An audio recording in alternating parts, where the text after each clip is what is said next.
salaamaaleykum mbokk internet yu ñuy seetaan fii ci Evidence TV nuyu nañ leen ñu ngi leen dalal jàmm yéen a ngi ci leen émission exclusive avec tey nag ñu fas yéene dalal ki nga xamante ne mooy Pape Sow nekk coordonnateur national du PAGS Sénégal Sunu Yitte monsieur Sow nuyu naa la di la dalal jàmm.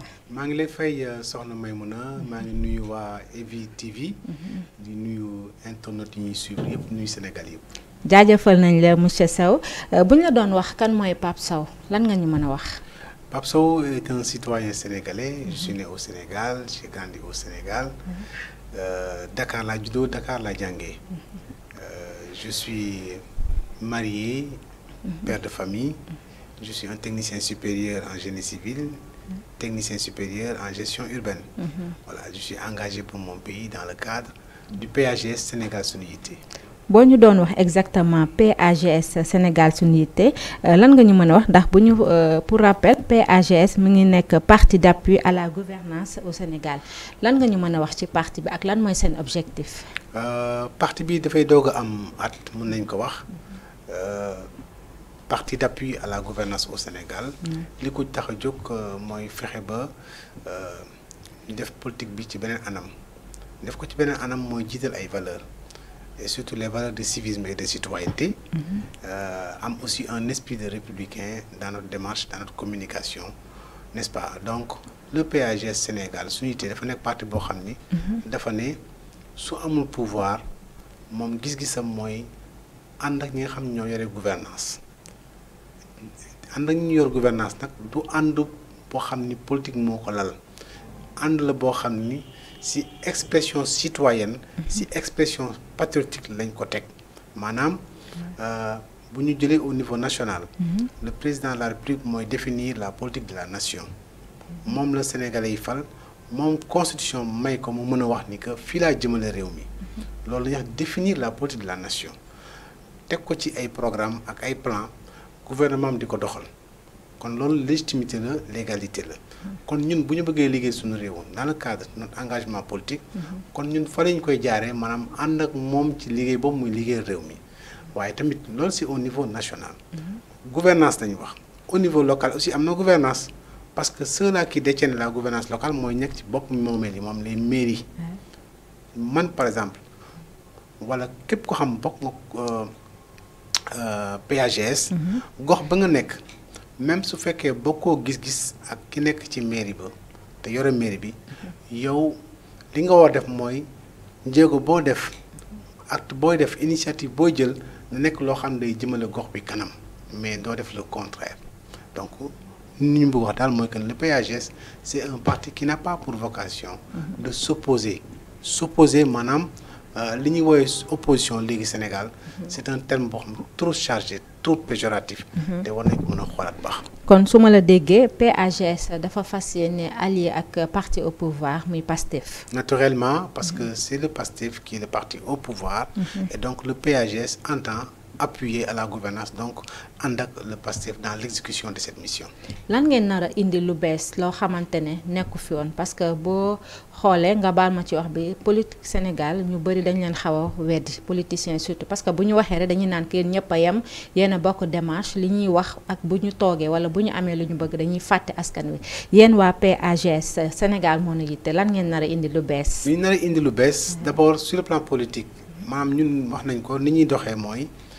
su ñu nee appui à la gouvernance tekkul ni on est dans une logique d'entrisme naam dañoo bëgg bokk rek pour at lu ñu am déedéet ça nous intéresse pas parce que nous allons garder notre liberté tout de même dañu ne dañuy appuyer à la gouvernance ci li ñuy doxalee réew mi ci li ñuy baaxal réew mi luy tax sénégalais yi mën a jariñu day tax également bu ñu gisee loo xam ne ay dérapage jaaru yoon dañuy taxaw ne non non non jaaru yoon demewul noonu maintenant dañuy ànd ak également citoyens yi surtout ci dimbal leen ñu xam fan la réew mi jëm ci kaw lan mooy seen njariñ ci programme yi lan mooy seen njariñ ci plan yi ñoom nan lañ mën dugal seen loxo ci doxal réew mi maanaam travailler beaucoup sur la responsabilité citoyenne parce que aussi dafa jot pour que citoyen bu nekk prendre conscience de sa responsabilité pour xam moom fan la lan mooy cëram ci réew mi lan la war a mën def pour bokk ci li doxal réew mi lan la war a mën a moytu pour bañ a bokk ci li lor réew mi donc soo ko jël daal ci ñaari jéego ñaari tànk la ñuy dox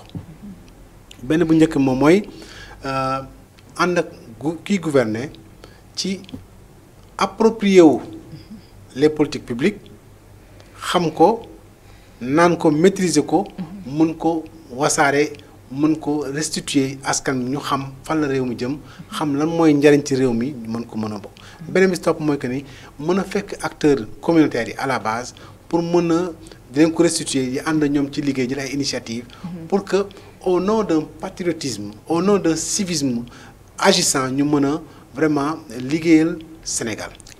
gis nañ élection législative yi léegi mu ñëw gis nañ aussi chaque jour vraiment ay mouvement yu bees ñu ngi juddu ay partis politiques yu bees aussi di nga xamante ne dañuy daal di dem fekk ki nga xamante ne mooy waa PASTEF est-ce que du yéen seen cas loolu dalu leen parce que ñu ngi naan que dañu bëri parti bees yi dañuy daal di langaamu entre guillemets ci PASTEF pour ñu gën leen xam surtout genre parti yi nga xamante ne ñoo ngi soog a juddu wala mouvement politique yi. bon ñun nous ne sommes pas un parti yóbbaale ma. wax naa ko léegi nous ne sommes pas dans une logique d'entrisme maanaam bëgg bokk rek fu ñu langaamu non ça nous intéresse pas ñun c'est le Sénégal moo ñu intéressé dañu ne Sénégal suñu yitte ñun nous sommes des militants du Sénégal nous entendons militer pour le Sénégal défendre les intérêts du Sénégal choix bi ñu def ci di accompagner ñu yore pouvoir bi effort yooyu ak sacrifice yi def ci nekk des sentinelles parce que nag le PAGS Sénégal Unité en outre c'est une plateforme de veille et d'alerte mais c'est aussi un instrument de promotion des valeurs de paix parce que nag réew moom pour mu mën a dox ni ñu nekk ci jàmm moo ci jiitu ba tax na ñun noonu lañ ko gisee new ñu nag ci logique gu dem ut fukk buntu ñu duggoon ci liste yu mel noonu te fi ñuy toog nii di wax dëgg yàlla amoon nañ ay contacts yu bari yu am solo ci wàllu liste yi waaye liste bu dul liste bi nga xam mooy liste au pouvoir ñu soxaluñu voilà. lu tax exactement choix bi topp rek pouvoir bi mënoon ngeen nekk opposition n'empêche ngeen opposé bu rafet bu def lu yoon ngeen ne ko du yoon mais lu tax rek ngeen ne lu mouvance boobu rek ngeen di topp. parce que ñun dañu nekk comme je dis ci logique de construction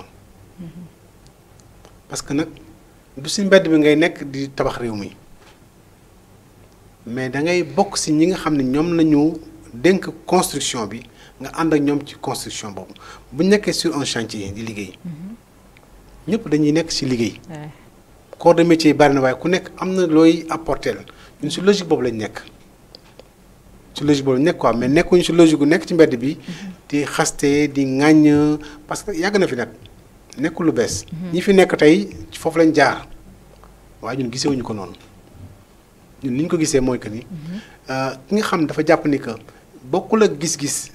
pouvoir bi àndul ak pouvoir bi moom war naa mën a ut nu mu eggee ci pouvoir bi te bañ a woowee boppam opposant parce que opposant j'ai dit tantôt c'est un terme trop chargé c'est un terme négatif man pour man boo bokkul ak pouvoir bi te nga bëgg pouvoir bi da nga war a woowee sa bopp koo xam dafa taxaw organiser wu pour proposer une alternative. ah mais opposant tank loo gis ci àddina aussi opposant daf ciy baax ndax mooy tax ka nekk fële di doxal yoon. waaw non ñun ñoo ko tuddee opposant parce que boo nee opposant il s'oppose sur toute la ligne et ça c'est négatif. waaw opposant Sénégal moom loolu moom xew léegi et c'est dangereux et nous sommes en train de rendre un mauvais service à la jeunesse sénégalaise parce que ñu jàpp ne affaire bi affaire daal yuuxu la saaga la ba siiw am ñoo xam bu ñu demee ci plateau dañuy yàkkamti def benn affaire bu rëy. ñu dugg leen ci TikTok bi coow lu topp leen ñu ne voilà nii nga def pour mën a am dara ci réew mi. ça ne marche pas comme ça en tout cas pas chez nous PAGS Sénégal Suñu Yitte lu ñu gëm daal mooy le Sénégal d'abord le Sénégal ensuite le Sénégal pour toujours ci loolu lañ nekk. le Sénégal pour toujours naka ngeen fas yéene taxawee ci élection législative yi nga xamante ne bientôt léegi mu egsi. waaw ñun li ñu ci gis daal mooy ñun nous allons faire une communication d'abord auprès de ceux-là qui sont avec nous mais ensuite. auprès de tous les Sénégalais ba tax na dañuy profiter de cette tribune qui nous est offerte par Evi TV ñuy woo Sénégalais ñu bàyyi xel Evidence TV di wax ni ñun suñu gis-gis moom mooy mënuñu fal président Diomaye Faye un président si jeune ñu fal ko suñ ko falee mu nekk un plébiscite 54% dès le premier tour nga fal ko nit 6 mois après nga bëgg ko xañ assemblée nationale. c'est vouloir da ngeen di prôner pour mu am majorité bien sûr assemblée. parce que boo ko joxul majorité. day mel ni vouloir une chose et son contraire. boo ko joxul majorité day mel ni nga joxe bopp rocci lamine boo ko joxul majorité day mel ni que da nga jiital nit ki di ko fakkastal te ñun tolluñu foofu ñun Sénégal dañoo bëgg dox bu gaaw mais dox bu wóor tamit.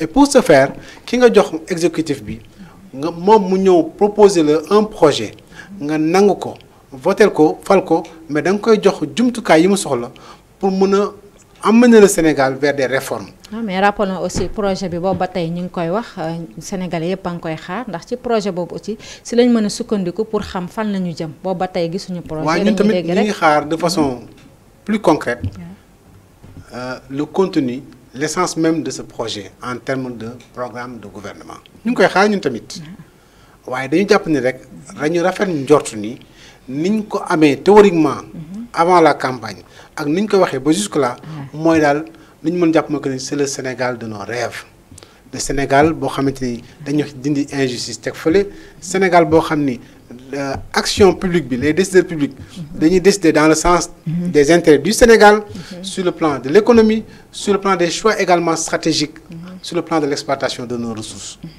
dañ jàpp ni que loolu mooy projet bi te le mot clé de ce projet mooy lan mooy souveraineté boo nee souveraineté mooy da nga jaar alalu Sénégal delloo ko Sénégalais yi Sénégal téye ko seen bopp s'il y a des bénéfices des dividendes mu dellusiwaat ci Sénégalais yi kon dañ jàpp ni loolu de façon globale mooy projet bi en attendant un plus grand développement boo xam moom la ñuy xaar ci le premier ministre moo ko mën a ñëw soumettre à l'Assemblée nationale. dinañ ñëw foofu sànq yaa ngi wax mbirum injustice gis nañ ci jamono ji ñu toll am na sax ñoo xamante ne d'ailleurs bàyyi nañ leen ñu génn sunu naataango yi nga xamante ne moo ngi mel ni kii Cheikh Yérim Seck Bougane ak ñenn ci ay personnalité gis nañ ne temps yi dañ leen nekk di convoqué foofu ca wàllum yoon ngir délit d'opinion.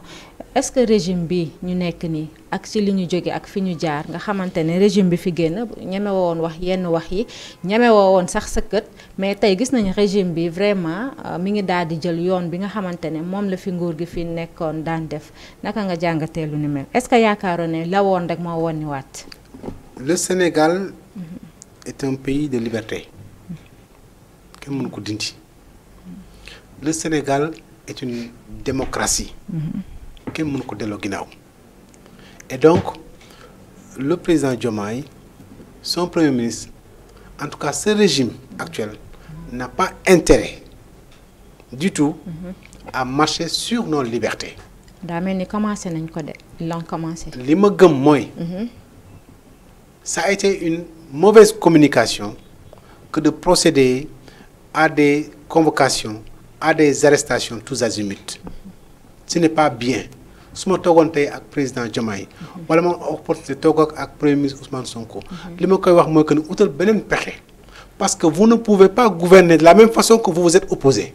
kon yéen waa PAGS d'accord ngeen ne ni mu doxalee nii vraiment. non li ça il faut l'éviter.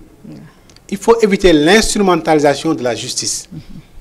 il faut éviter l'instrumentalisation des forces de défense et de sécurité.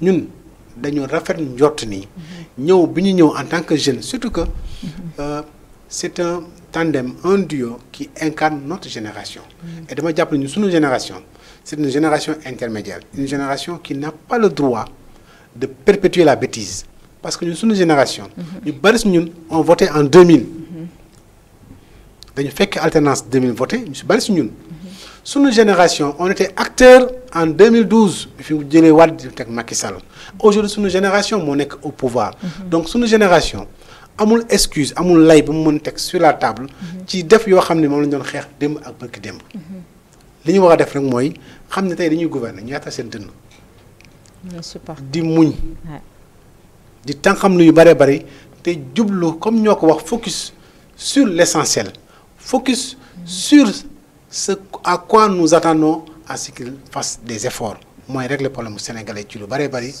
réorienter notre action économique n'est-ce pas woowaat nit ñi ci dara leen joxaat leen espoir mais buñ ñu woowaat ci li nga xam ni wax dëgg yàlla namuñu loolu wax jëpp loolu la ñun PAGS Sénégal Unité, nous réitérons, nous réaffirmons notre engagement auprès du président Bassirou Diomaye Diakhar Faye pour l'accompagner dans sa mission. Sa mission régalienne mooy fexe ba te dëkk bi teg ko ci yoon mais parewuñu pour gunge leen pour cautionner ay woote police ku yëngatuñu woola ku yëngatuñu dóola non ñun d'accord nañ ci boobu. fi réew mi toll. fi àdduna toll. il vaut mieux préserver les libertés. plutôt que d'essayer n'est-ce pas de les restreindre.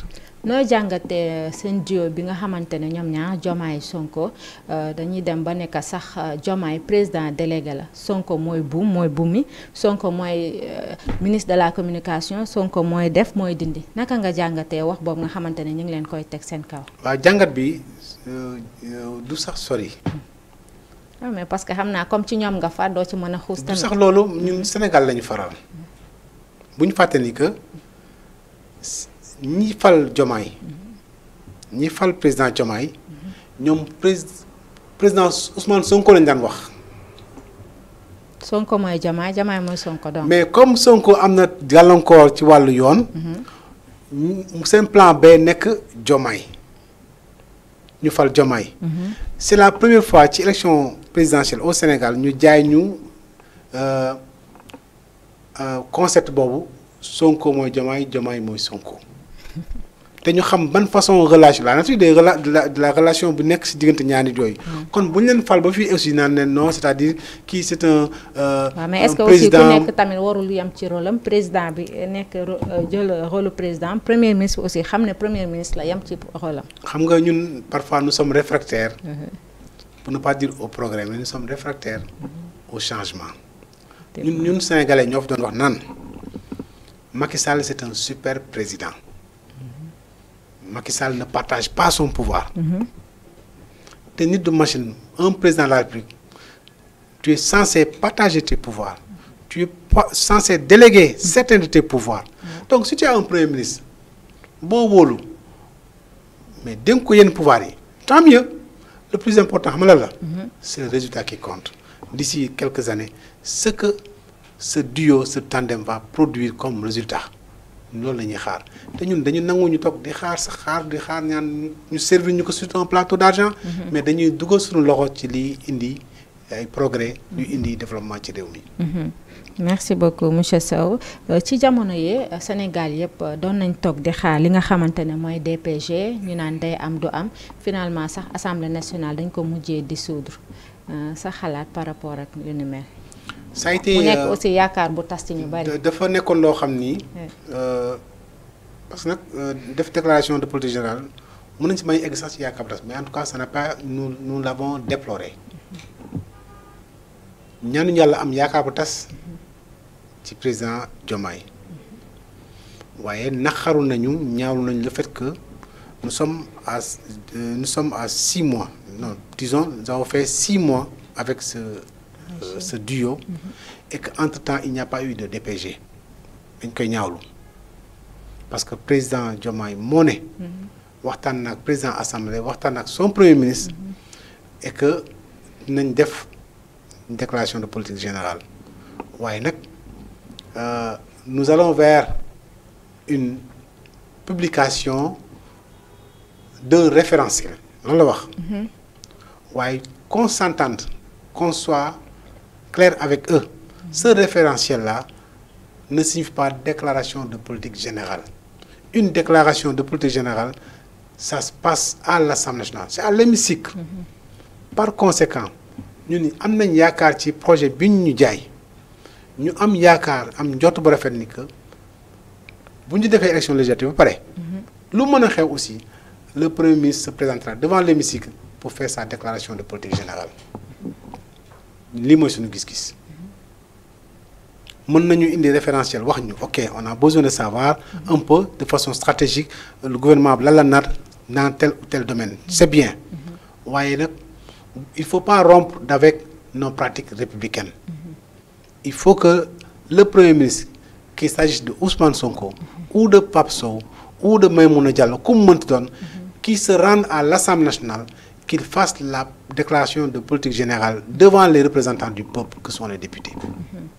merci beaucoup monsieur Sow mais ak régime bii nii ak yaakaar bi nga xamante ne nit ñi am nañ ko ci ñoom est-ce que yaakaar nga ne ñoom mën nañ indi solution ak li nga xamante ne ci leen jóge coono yi sénégalais nekkoon fitna bi sénégalais nekkoon ak yaakaar bi ñu teg est-ce que ñoom mën nga yaakaar nga ne mën nañ indi solution bi. benn betteel rek lay xaar. ñu bett ñu ci liggéeyal ñu produire ay résultats yu sut suñu njort. ñun Sénégal suñu te nous croyons au génie sénégalais et nous pensons que développement bi ñu bëgg ñun Sénégal bi nga xam ne moom lañ soxla dëgg-dëgg ci loxo sénégalais yi lañ ko war a tabaxee dafa nekk un développement endogène maanaam développement boo xam ne sénégalais ñooy impliqué wu engagé wu liggéey pour ñu produire ko man dama doon wax nii dama doon dégg le plan Sénégal émergent ma lire programme bi xool ko ne lii c'est un programme bu am solo waaye dama doon wax ni sénégalais bu leen yaakaar ne que cela va être servi sur un plateau d'argent nekkul benn plate omelette bi ñuy def nii rek ñoo tegal la ko nga ne sur le plat nga lekk déedéet li ñuy xaar également ci gouvernement bi ci régime bi mooy ñu produire des résultats positifs waaye ci kaw sénégalais aussi accompagner leen jàppale leen muñal leen mbir noo demee y a pas de secret affaire bi c'est pas automatique nekkul bës bouton rek pour produire des résultats liggéey la jànkonte ay jafe-jafe yenn saa yi nga dox ba sori àdduna bi am ay crise problème am si àdduna bi tu dois t'adapter voilà pourquoi nous devons avec ce régime travailler à mettre en place des politiques résilientes ñun nekkuñu ci benn dëkk boo xam ñun Sénégal cundum ñu nekk ci àdduna bi dañ nekk ci benn continent nekk ci benn sous-région nekk ci benn village planétaire boo xam ne bu nekk en mutation mais aussi nekk en crise donc li ñuy liggéey dañu koy liggéey te xam ni mën nañu dox saa su ne gis lu gën a neex waaye mën nañ dox jànkonte ay jafe-jafe ne Sénégalais jël conscience ni àdduna bi lu yomb amu fi. waaw mais comme tamit ñoom ñoo woote jubal ak jubanti gis nañ fi d'ailleurs problème bi nga xamante ne moo xewoon foofu ca ONAS yu ni mel yooyu est-ce que yaakaar ba tey dina am. man dama jàpp ni que bu ñu paree ci teg assemblée bi il faut ñu jublu ci question yu mel noonu. surtout. nous avons refusé dénoncer le fait que le président Macky Sall naan dama jël ku teg ko ci ay dossiers. duñ ko nangul président Diomaye duñ ko nangul Ousmane Sonko dañu woote. dañu fi am ay jafe-jafe. injustice gabegie ak problème yu xeet yu bari yoo xam ne xew na fi. ba tax ñu jëlee fi ñi fi nekk indi fi ñi fi nekk tey pour ñu jubbanti kon ñoom jubbanti lañuy xaar ci ñoom dans une certaine mesure. kon li xew ONAS li xew ASER. c'est des choses qu'il faut déplorer.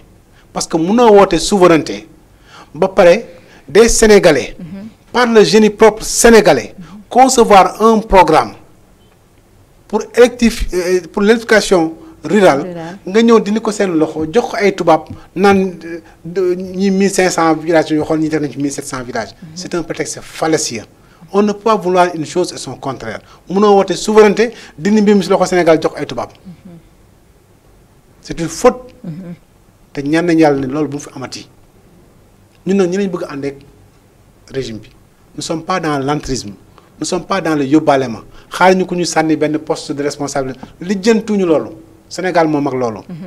ñun nous avons fait le choix du Sénégal nous sommes des militants du Sénégal. mais soo leen gisee yenn problème yu ni mel naka ngeen nar a taxawee comme par exemple ni ma la ko waxee ba tey sama question day ñëwaat. gis nañ la xewoon foofu ONAS gis nañ par exemple ñoom Jéegi Diop ak ñoom Lat Diop genre yooyu noonu yëpp tey ñu ngi ci ay mbirum wàllum yoon loxoy yoon day mel ni que ay fayantu la. mais sur ce côté moom d'accord ma. lu tax. man li ma dénoncé. ñun PAG li ñu dénoncé mooy woo yi ñu woo nit ñi soi-disant pour des délits d'opinion. Sénégal wees na foofu àdduna wees na foofu mais nag. la reddition des comptes on la décrète pas nekkul lu ñu annoncé woy dañuy xool non def ko parce que dafa jaadu. kon gisoo ne ay fayanto la. non man mënuma jàpp loolu parce que nag soxna si.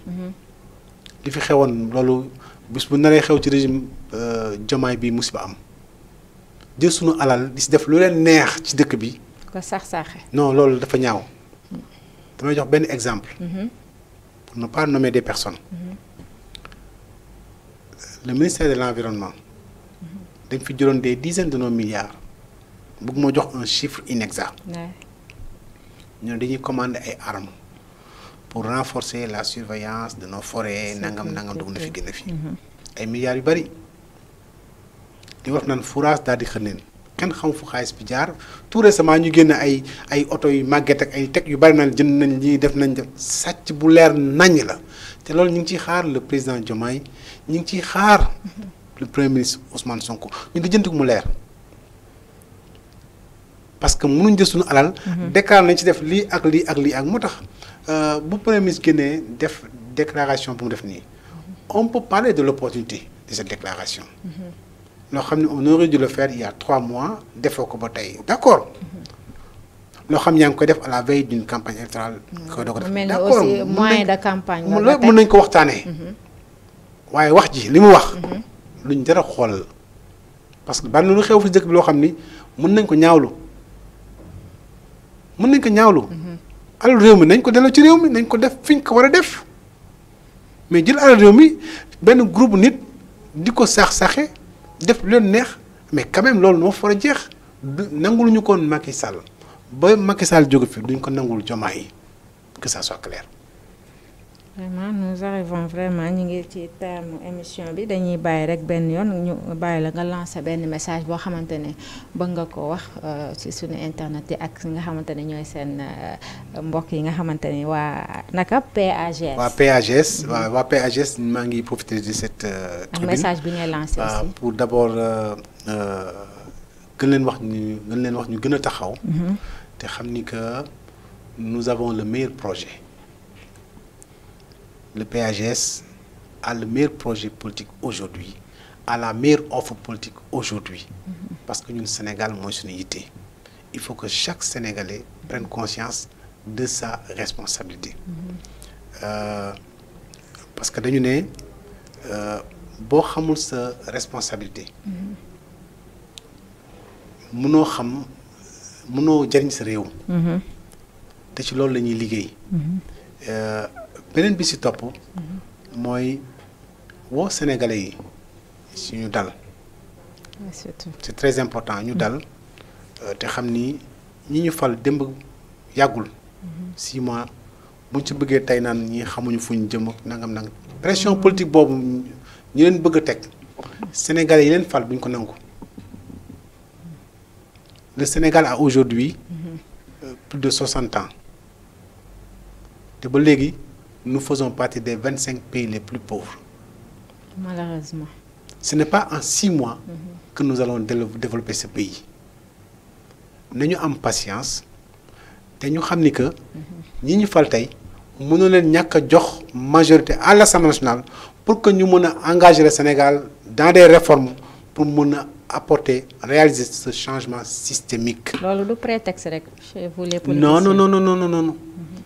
Parce que boo yorewul majorité à l'Assemblée nationale mënoo réformer parce que réforme yi nga war def sur le plan en tout cas dans le domaine économique dans le domaine de l'agriculture parce que dama koy citer parce que c'est des secteurs stratégiques dans le domaine de l'exploitation de nos ressources réforme yooyu assemblée moo la ci gunge d'accord pour mën a réorienter l'action publique assemblée moo la ci mën a gunge donc da nga soxla am une majorité responsable pour ne pas dire mécanique pour mën a accompagner l'exécutif vers ce changement systémique et encore une fois changement systémique pour nous du PAGS changement systémique tekkul tegg ay nit tegaat yeneen nit parce que léeg nga dégg Sénégal ñaan kii daf fi nekkoon boobu ba léegi waaw dañ ko parce que ci système bi jógu fi ba tey moo fi nekk. système bi moo fi nekk ba tey dañoo ngi xaar nag mu am changement systémique boobu te li ko fi ne ay réformes la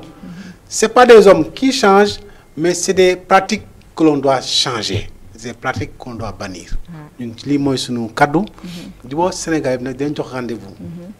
après ces législatives lu mën a xew. foofu sax laay ñëw après législatives yi quelle sera la prochaine étape pour le PAGS. voilà c'est la promotion des valeurs de civisme et de citoyenneté.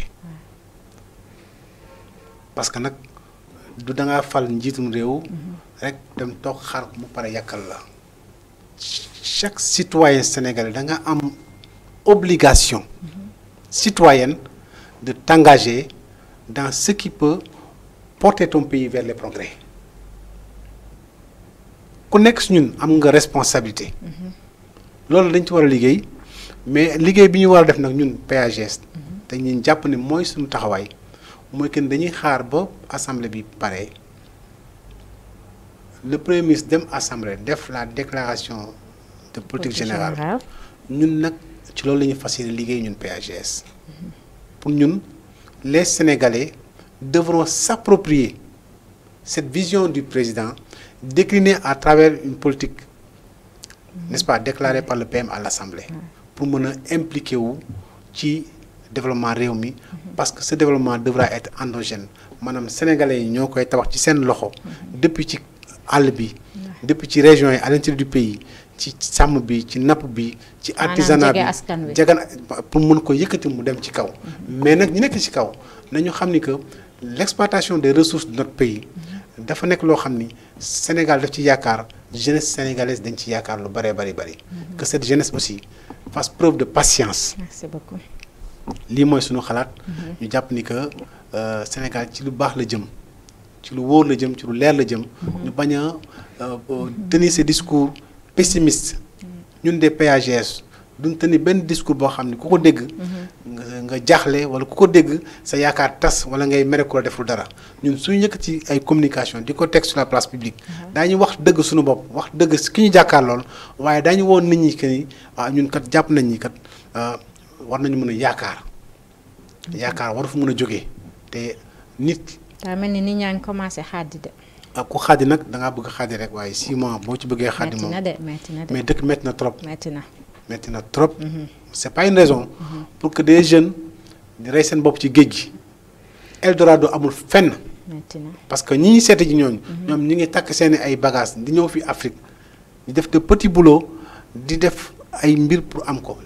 il appartient maintenant à nos gouvernants d'encadrer la jeunesse sénégalaise, de l'accompagner, vraiment défendre les intérêts du pays pour que ces Sénégalais, les jeunes surtout, puissent bénéficier de nos ressources. Merci beaucoup, monsieur Si. Temps bi jeex na tak ñu bàyyi la rek nga wax tàggatoo. maa ngi leen di remercier di leen jox rendez-vous dans les semaines à venir.